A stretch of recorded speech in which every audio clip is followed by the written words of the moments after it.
Kuya Ma. Ay, nako. Itong batang to. O, saan ka ba nang galing? Kanina ka pa namin hinihintay. Gutom na kami. Yan na kami, ha? Men. Kawang ka. Kuha mo nga itong kapatid nilang plato para makakain. Punta ako dun sa dating bahay nila Rio.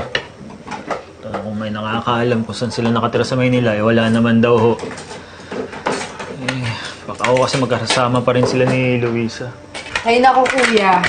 Sigurado ako nasa Amerika din. Sigurado yun.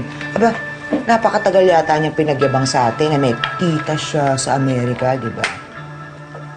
Maaari ba, tigilan mo na yung paghahanap mo dyan sa Luisa? Ang atupagin mo, ang paghahanap mo ng trabaho. Eh, di ba yun ang pinangako mo sa amin, yung kapatid mo? Nababawi ka sa amin kapag nakalaya ka na? Tagal na rin walang dumadalaw dyan. Hindi ko na nga nililinis yan. Kasi wala naman nagbabayad sa akin. Sige. Salamat. Nay.